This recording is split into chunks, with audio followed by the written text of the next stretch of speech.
Good evening. In my speech, I will be informing you about a few different types of evangelism. Though there are many types of evangelism, I will only be describing three of them. These three types are mass evangelism, personal evangelism, and literature evangelism. I will also be describing the benefits of these different types of evangelism. Mass evangelism refers to the preaching of the Word of God in large gatherings. These large gatherings are used to reach out to a large number of people by preaching the gospel of Jesus Christ. This type of evangelism has withstood the test of time as the most effective type of evangelism. Mass evangelism easily reaches out to more people at once. For example, during a revival or tent service, it allows for more room for more people.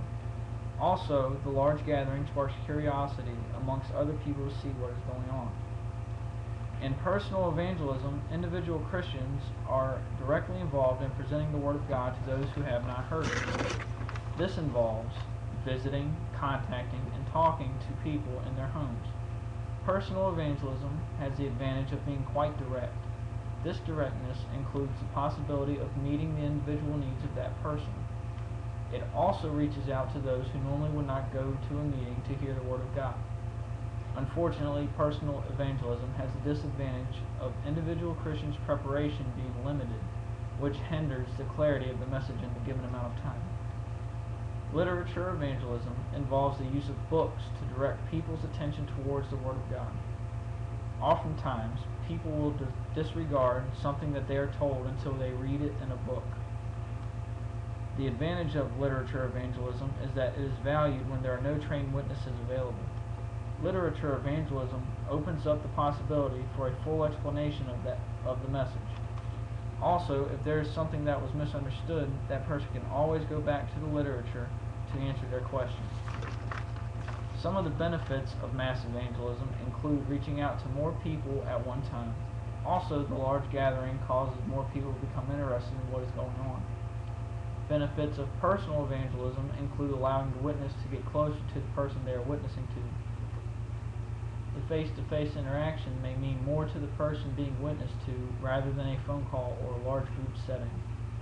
Literature evangelism may not seem as intimidating as someone coming to witness to you. It also allows for a reference to any questions one may have. In closing, mass evangelism is preaching to large groups and spreads the Word of God to many people easily. Personal evangelism involves a Christian presenting the Word of God to those who have not heard it, and is more personal and direct than mass evangelism. Literature evangelism directs people's attention towards the Word of God through books and is easily used as a reference. Though I could have spoken of many other types of evangelism, these three stood out. All types of evangelism are important and are used to preach the Word of God to unsaved souls. Thank you. One of my sources that I retrieved from the internet can be found at the-highway.com. The other was an online book called Religion by Alvin Reed, which can be found at books.google.com.